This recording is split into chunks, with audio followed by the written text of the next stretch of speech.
너희 제사장들아라는 제목으로 오늘 우리에게 주시는 하나님의 말씀은 말라기서 2장입니다. 말라기서 2장 1절부터 9절까지의 말씀입니다. 구약 1327면에 있습니다. 너희 제사장들아, 이제 너희에게 이같이 명령하노라. 만군의 여호와가 이르노라.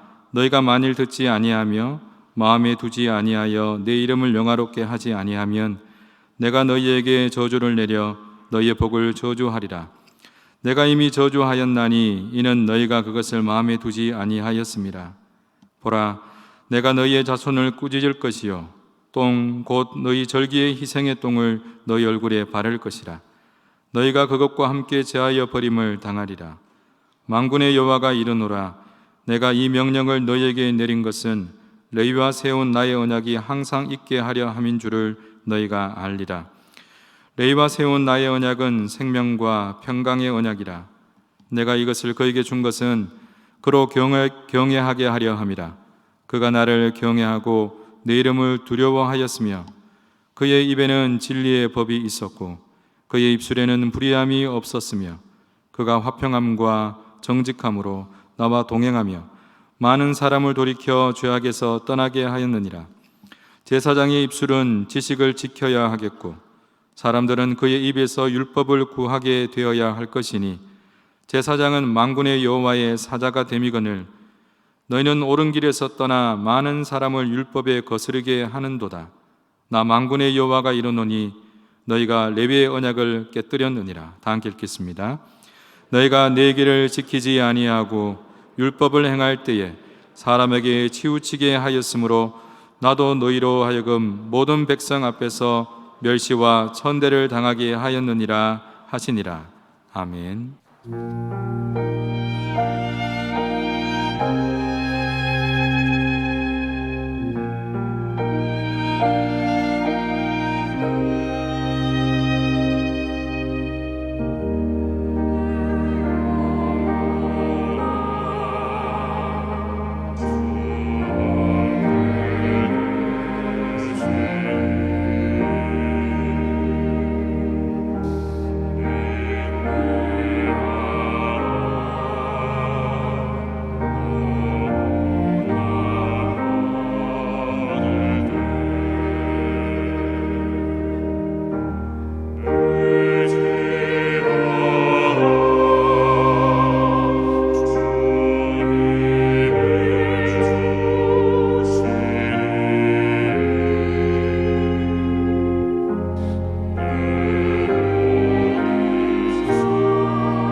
지난주에도 하나님께서 우리에게 가장 아주 무거운 말씀으로 우리에게 주셨는데, 오늘은 특별히 이 무거운 말씀을 제사장들을 콕 집어서 그렇게 주시는 무거운 말씀입니다.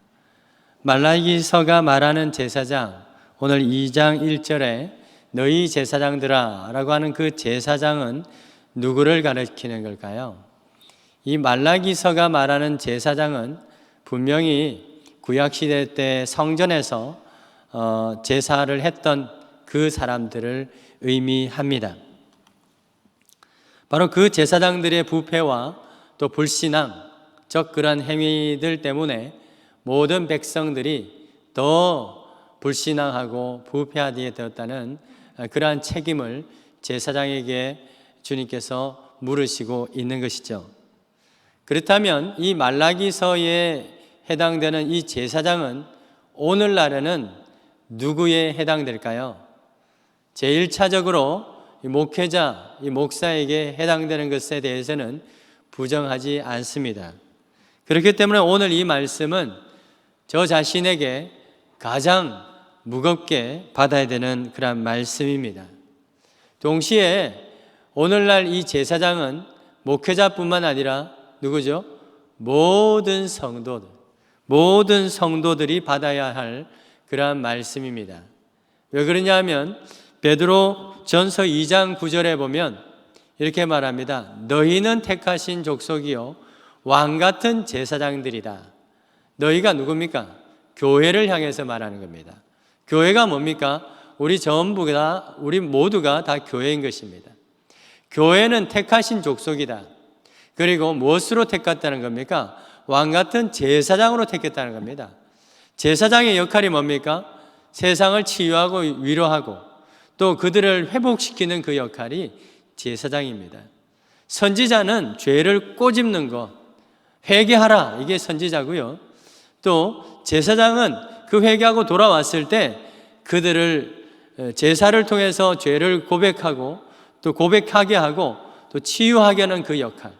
그래서 돌아갈 때는 막 울면서 왔다가 기쁨으로 돌아가게 하는 그 역할이 바로 제사장입니다. 여러분, 이 세상을 치료하고 회복해야 될 그 임무가 우리 모두에게, 특별히 저에게 그리고 여러분들에게 있음을 고백할 수 있기를 축원드립니다. 이 세상이 아픈 거는요, 그래서 우리 책임이다. 세상이 죄로 관영하는 것은요, 다 우리 책임이다. 우리가 그 제사장의 역할을 하지 못했기 때문이다 라고 하는 그 영적인 책임감과 그 부담감을 우리 모두가 가져야 할 것입니다. 말라기 시대의 상황이 어땠습니까? 오늘 이 말라기 시대의 상황은 포로에서 돌아와서 성전을 재건하고 또 성벽을 다 쌓고 또 에스라와 느헤미야를 통해서 그와 더불어서 영적인 갱신, 영적인 부흥을 경험하고 난 사람들이 바로 이 말라기 시대의 사람들입니다. 그런데 지금 그렇게 부흥을 경험을 했는데 왜 이 말라기 시대에 와가지고 말라기를 통해서 또 이렇게 옛날에 했던 것처럼 동일한 말씀을 반복하게 되었던 걸까요? 그것은 먼저 이 영적인 부흥을 이끌었던 이 느헤미야가 먼저 이 바벨론으로 다시 돌아갔습니다. 그 바사의 부르심을 입어가지고 바벨론으로 다시 돌아가게 된 거죠. 그렇기 때문에 바로 이 지금 상황에서는 영적 리더십의 공백기가 바로 이 말라기 시대의 상황입니다.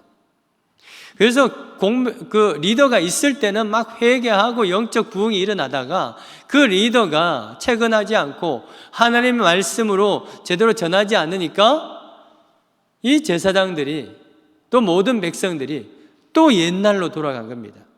그 기간이 얼마나 됐을까요? 이들이 부흥을 경험하고 갱신한 지 기간이 얼마나 되었을까요? 성전을 봉헌하고 말이죠. 하나님 앞에서 언약을 맺는다고 막 도장을 찍고 막 그랬지 않습니까? 그랬는지 얼마나 인주가 마르기도 전에 지금 도장 찍었는데 인주가 마르기도 전에 지금 이 말라기 선지자를 통해서 이런 말을 들어야 될 만큼 부패하고 또 또 옛날로 돌아갔다고 하는 것이죠. 여러분, 이것을 보고 영적인 관성의 법칙이라고 합니다. 관성의 법칙이 뭐죠? 뉴턴의 제1법칙인데요. 모든 물체들은 뭔가 자극하지 않으면 그 자리에 있고 싶어 하는 거예요. 있으려고 하는 거. 그래서요, 우리가 버스를 탔을 때 그냥 버스가 안 움직이면 가만히 있죠. 근데 버스가 움직이면 뒤로 자빠지는 게 뭐 때문입니까? 우리는 가만히 있으려고 하는 그러한 그 물리적 법칙이 있다는 거예요.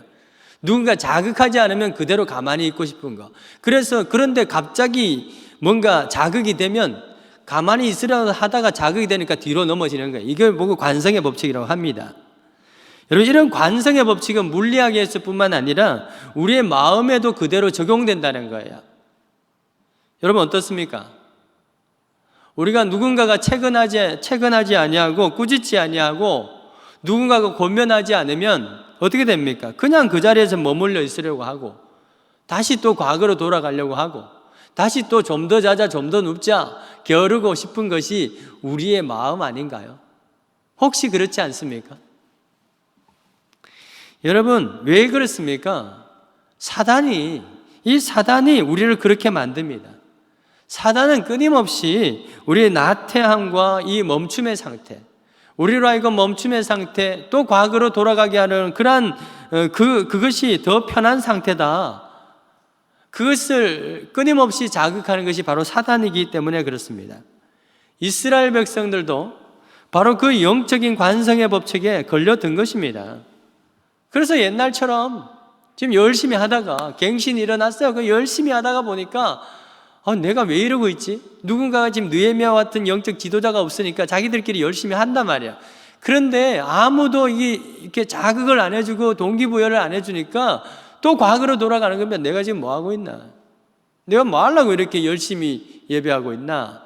그냥 옛날에 편안했던 그 멈춤의 상태, 아무것도 하지 않는 그 멈춤의 상태가 편안했다라고 하는 그 시절로 돌아간 것이 바로 이 말라기 시대의 이스라엘 백성들의 영적 상태라고 하는 것이죠. 하나님은 이 모든 문제의 원인이 어디 있다고 오늘 이 말씀을 통해서 진단하십니까? 그 모든 것이 마음에 있다라고 진단하십니다. 우리 2절 말씀 다 같이 한번 보실까요? 말라기서 2장 2절 다 같이 한번 읽어보십시다. 시작. 만군의 여호와가 이르노라 너희가 만일 듣지 아니하며 마음에 두지 아니하여 내 이름을 영화롭게 하지 아니하면 내가 너희에게 저주를 내려 너희 복을 저주하리라. 내가 이미 저주하였나니 이는 너희가 그것을 어디에요? 마음에 두지 아니하기 때문이다.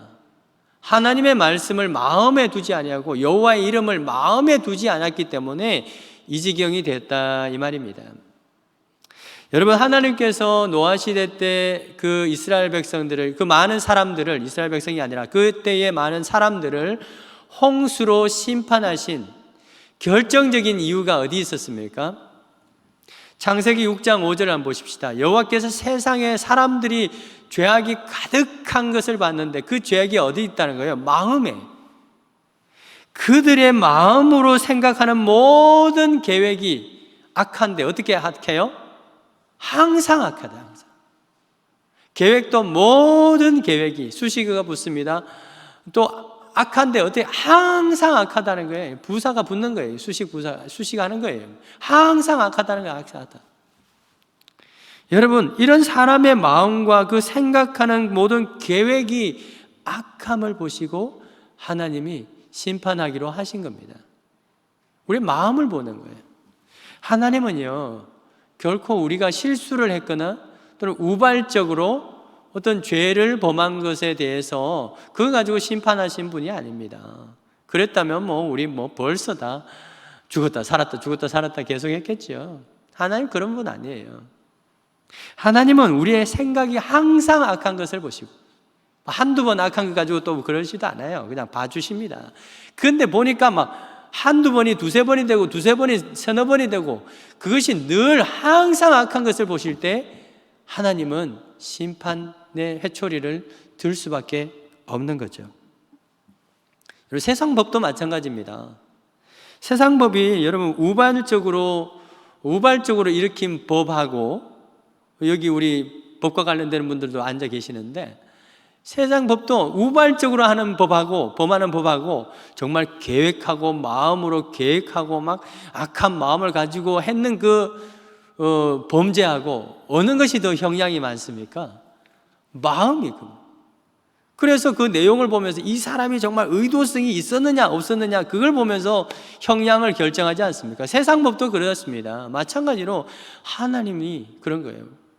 사실 역전입니다. 하나님이 그렇기 때문에 세상도 그 법을 그대로 적용하는 거예요. 그래서 요한계시록 2장 23절에 어떻게 되어 있습니까? 또 내가 사망으로 그의 자녀를 죽이겠다. 사망으로 그 법을 주게 됐는데 모든 교회가 나는 사람의 뜻과 뭐예요?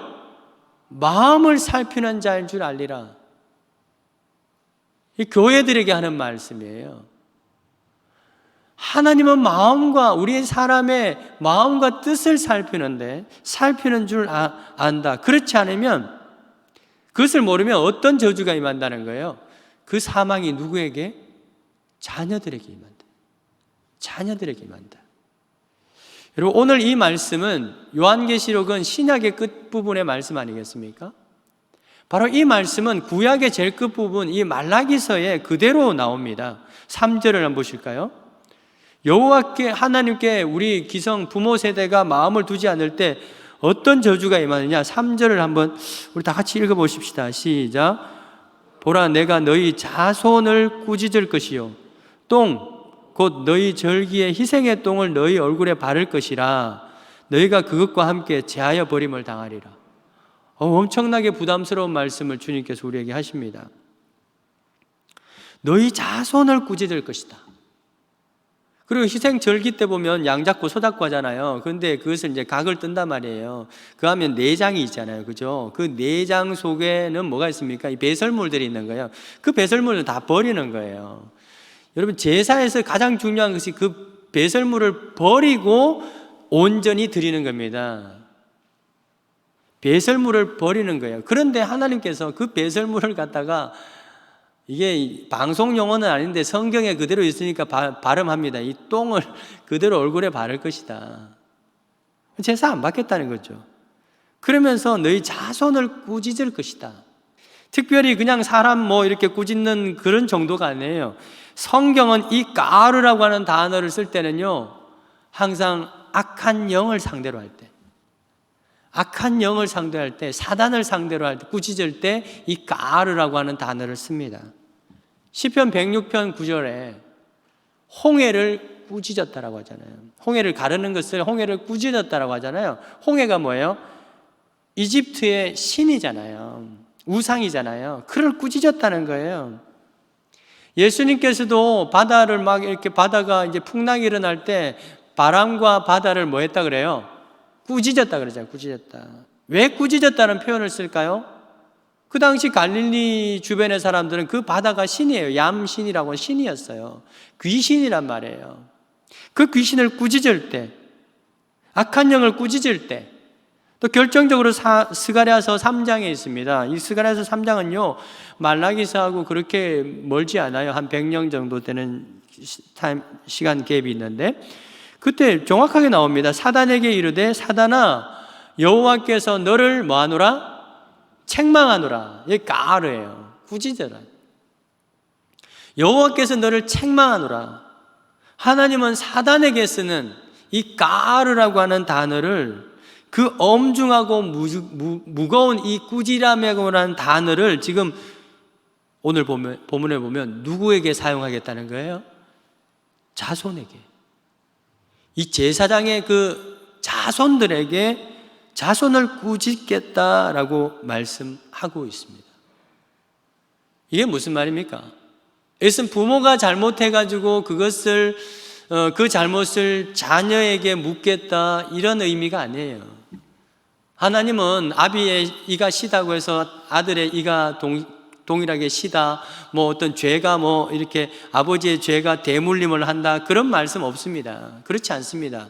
하나님은 각자의 죄와 그 선을 각자로 판단하시지 부모의 죄가 자녀에게 그대로 이렇게 유전적으로 물려받았다 그런 건 없어요. 그런 점에서 이 말씀은 더더욱 무서운 말씀입니다. 어떤 말씀이냐면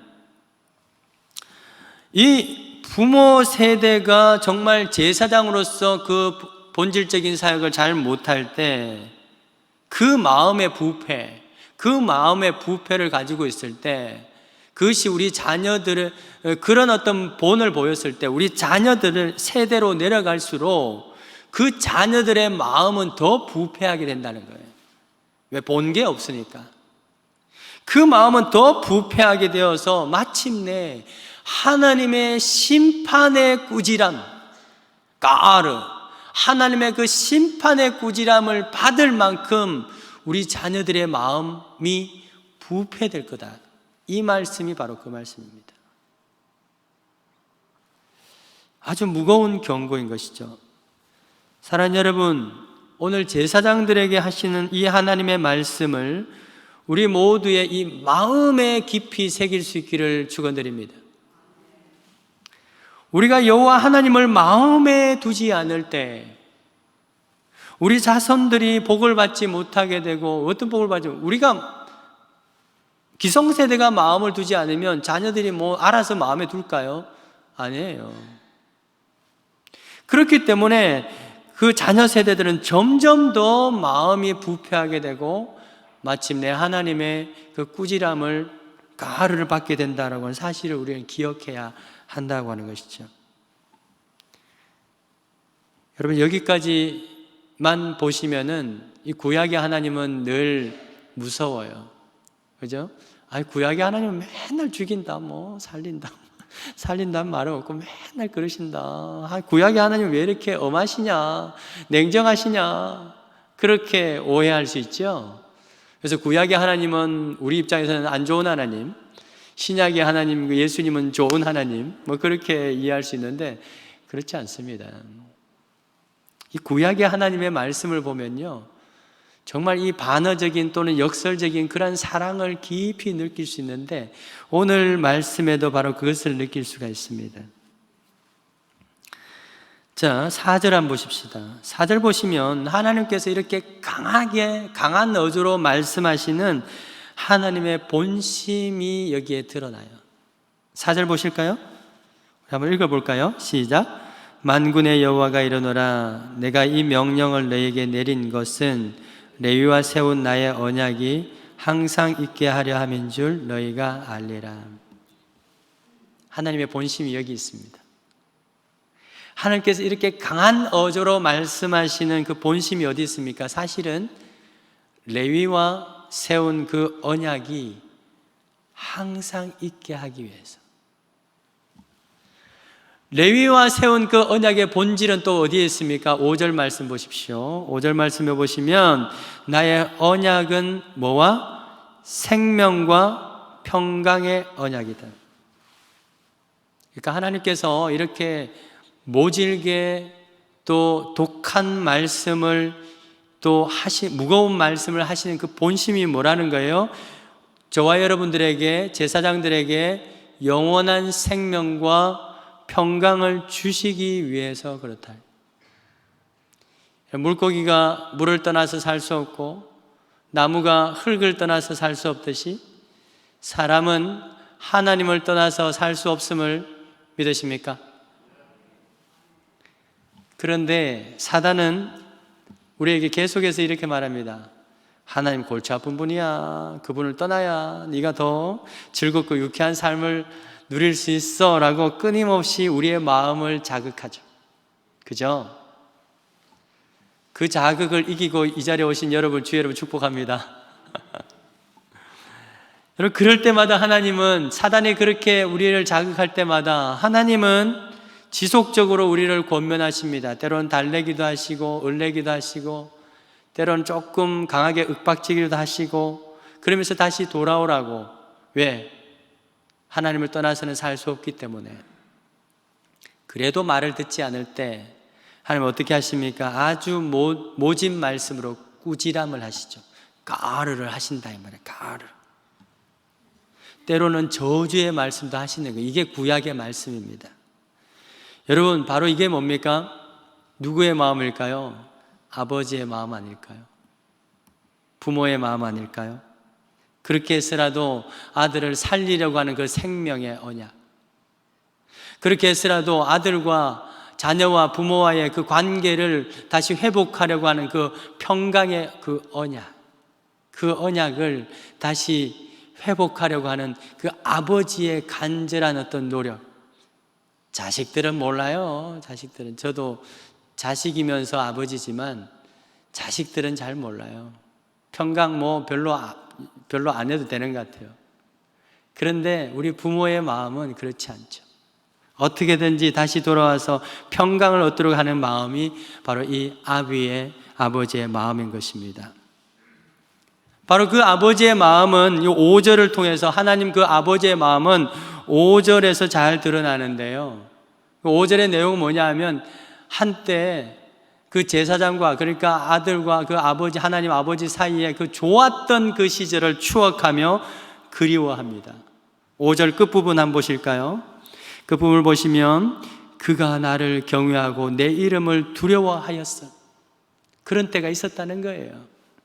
6절을 보십시다. 그의 입에는 진리의 법이 있었고 그의 입술에는 불의함이 없었으며 그가 화평함과 정직함으로 나와 동행하여 많은 사람을 돌이켜 죄악에서 떠나게 하였었느니라.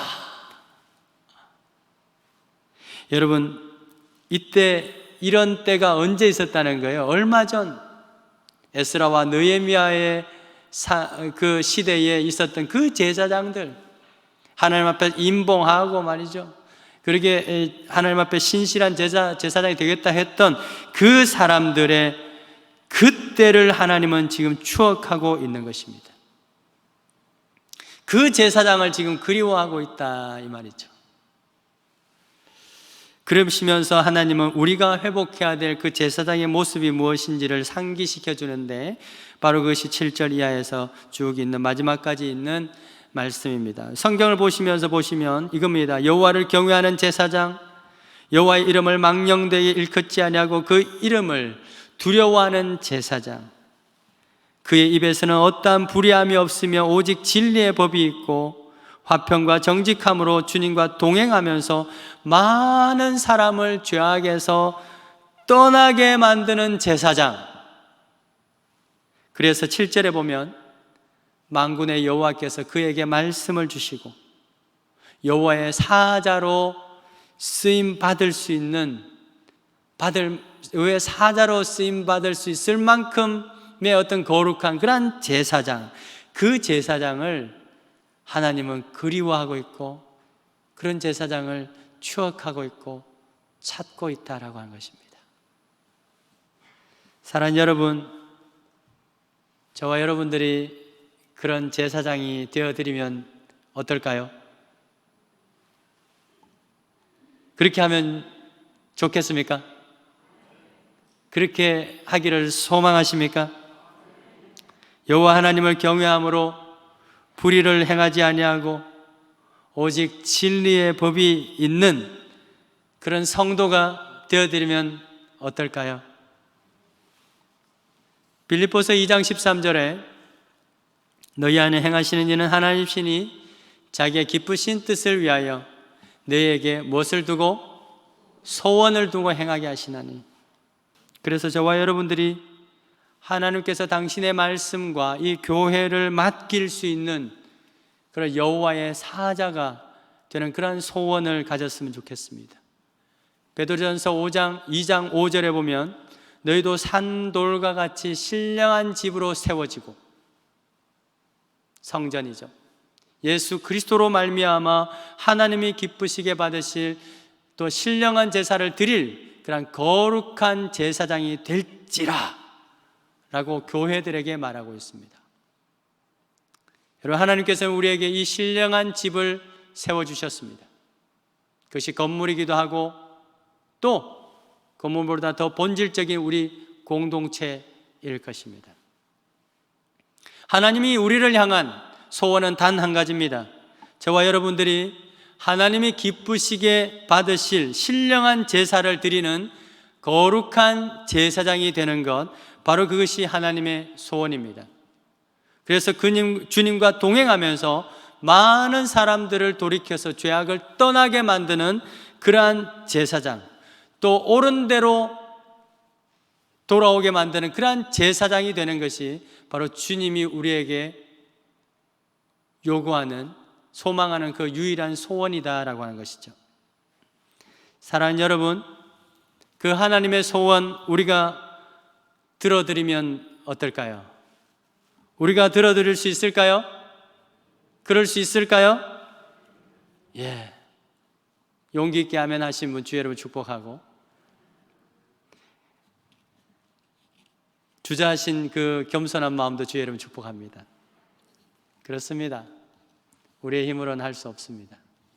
정직한 말씀입니다.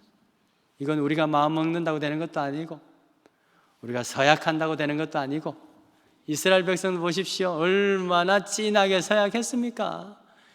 울고 불고 기뻐하고 감사하고 막 적어가지고, 두루마기에 적어가지고 인봉 도장 찍고 막 또 코팅하고 그렇게 했는데 지금 몇 년 지났다고 이렇습니까? 여러분, 우리가 서약한다고 우리의 마음을 끝까지 지킬 수 있는 우리의 힘이 있습니까? 없습니다. 왜냐하면 우리가 결심을 하면 할수록 사단도 더 끊임없이 우리의 마음을 훔치려고 시도하고 노력하기 때문입니다. 그래서 영적인 관성의 법칙을 발동시켜서 우리의 마음을 그냥 멈추게 하고, 아유 피곤하다 그냥 있자, 또 과거에 그 편했던, 육신에 편했던 그 시절로 돌아가게 하는 것, 바로 그것이 사단입니다. 그렇다면 어떻게 할까요? 그냥 포기해버려요? 하나님의 소원을 이루어드리는 포기합니까? 하나님 기쁘시게 받으실 신령한 제사를 드리는 거룩한 제사장이 되는 것을 포기할까요? 그럴 수 없습니다. 우리 베드로전서 2장 5절 아까 읽으신 말씀을 다시 한번 보십시다. 어떻게 이것이 가능한가? 너희도 산돌같이 신령한 집으로 세워지고 누구로 말미암아? 예수 그리스도로 말미암아 거룩한 제사장이 될지라. 예수 그리스도를 통하여서 가능하다. 영적 관성의 법칙에 걸려가지고 우리의 마음을 이렇게 딱 놓고 있는데 누가 자극해 줘야 된다는 거예요? 예수님이 우리를 움직여 주셔야 된다는 겁니다. 그렇지 않으면 우리는 늘 가만히 있고 싶은 거예요. 후퇴하고 싶은 겁니다. 옛날로 다시 돌아가고 싶은 거예요. 그런데 그 마음 누가 움직여 주셔요? 예수 그리스도가 우리를 움직여 주셔야 된다라고 하는 것입니다. 에베소서 3장 7절에 바울이 이렇게 고백합니다. 여러분, 바울이 복음을 전하면서 늘 늘 열정이 뿜뿜했을까요? 아닙니다. 그 복음을 위하여 그의 능력이 역사하는 대로. 그가 누구십니까? 예수님이죠. 성령님이죠. 예수님의 영입니다. 그 영이 역사하는 대로 내게 주신 하나님의 은혜의 선물을 따라 내가 일꾼이 되었다. 자기 힘으로 안 했다는 거예요. 그리스도의 복음을 위해서 주님의 능력이 역사하시는 대로, 주님이 내 속에 거함으로써 주님이 나에게 동력하시는 대로 내가 했다는 것입니다. 자기 실력 가지고 한 것이 아니라는 거예요. 하나님 주신 그 은사를 가지고 했다는 것입니다. 사랑하는 여러분, 이것이 우리가 기억해야 될 제사장의 본질적인 역할인 것을 기억하시기 바랍니다. 내게 능력 주시는 예수 그리스도를 통하면, 또 그리스도를 통해야 모든 것을 할 수 있음을 믿고 고백합니다. 그렇다면 우리 안에 예수가 충만히 통하고 예수님이 우리 안에서 능력으로 발휘되려면 어떻게 해야 되는가? 마지막 해답은 고린도후서 12장 9절에 있습니다. 우리 다 같이 한번 읽어보십시다. 시작. 나에게 이르기를 내 은혜가 내게 족하도다. 이는 내 능력이 약한 데서 온전하여 짐이라 하신지라. 그러므로 도리어 크게 기뻐함으로 나의 여러 약한 것들에 대하여 자랑하리니 이는 그리스도의 능력이 내게 머물게 하려 함이라. 이런 바울 나름대로 능력자이죠. 그죠? 가말리엘 문화생으로서 율법에 능통하고 헬라 철학에 능통하고 언어도 얼마나 다양하게 많이 하는 줄 모릅니다. 그런 능력자입니다. 논리와 말에 있어서는 누구보다도 뒤지지 않는 그러한 능력자입니다. 그런데 그 모든 능력을 뭘로 여겼어요? 똥으로 여겼어요. 똥으로. 옛날 성경에는 똥으로 나옵니다. 지금 성경은 배설물, 똥으로 여겼습니다. 여러분, 이게 바로 자기 자신을 산 제물로 드리는 겁니다. 우리가 거룩한 제사장으로서 수행을 하지만 그 제사장이 먼저 드려야 될 그 제사는 뭐냐면 내 속에 있는 모든 배설물들을 주님 앞에서 다 내버리는 겁니다. 이게 뭐예요? 나의 능력이죠. 나의 힘이죠. 나의 자랑이죠. 이 모든 것들을 다 버리지 않고 주님 앞에 나왔을 때 하나님의 이 똥을 우리에게 발라버리는 겁니다. 바울은 바로 그것을 다 배설물로 여기고 비워버렸기 때문에 그 안에 누구의 능력?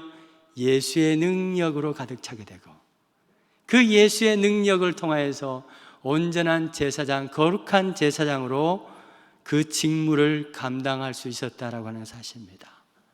사랑하는 신용산 성전의 거룩한 제사장 여러분, 아멘. 하나님은 우리와 맺은 이 생명과 평강의 그 언약이 항상 우리와 함께 있기를 소망하신 줄 믿으십니까? 그렇다면 우리의 마음이 그리스도 예수로 충만케 되기를 주의 이름으로 축원드립니다. 부활의 능력이요 평강이신 그 예수님을 우리의 마음에 둘 때 우리의 삶에서도 생명과 평강의 복이 임하게 될 줄 믿습니다. 그러한 제사장의 자녀들은 더 풍성한 복을 받게 될 줄 믿습니다. 그 주님과 동행하면서 더 많은 사람들을 죄악에서 돌이키는 그 제사장직을 능히 감당할 수 있는 우리 모두가 되기를 주의 이름으로 축원드립니다. 우리 함께 찬양하며 주님 앞에 기도 올려드리겠습니다. 우리 안에 계시는 그 주님을 찬양하기를 원합니다. 주 안에 있는 나에게 난 근심이 있으랴. 십자가 밑에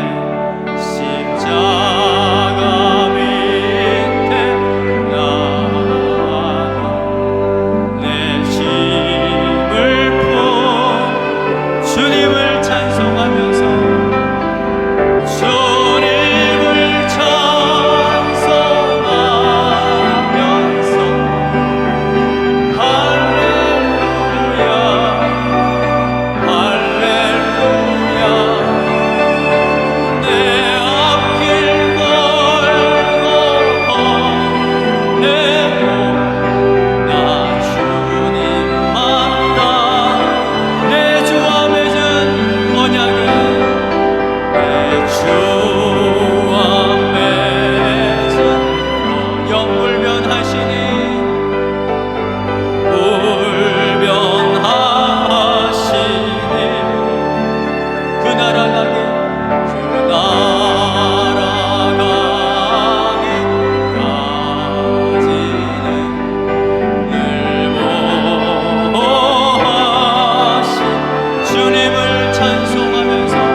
우리에게 영원한 생명과 또 평강을 주시기 위하여 십자가에 달려 죽으시며 우리의 모든 죄를 대속하여 죽으신 영원한 대제사장 되신 우리 주 예수 그리스도의 은혜와 하나님 아버지의 그 한량없으신 사랑과 지금도 우리 안에 내재하시며 끊임없이 우리의 마음을 움직여 주시고 우리의 의지와 뜻을 움직여 주시는 그 능력 되시는 성령님의 그 은사와 충만하심과 그 위로교통 하심이 우리 모든 신용산의 거룩한 제사장들 그리고 그 권속들 머리 위에 그 자녀 위에 일터 위에 세계 선교 그 현장 가운데 영원토록 함께 있을지어다.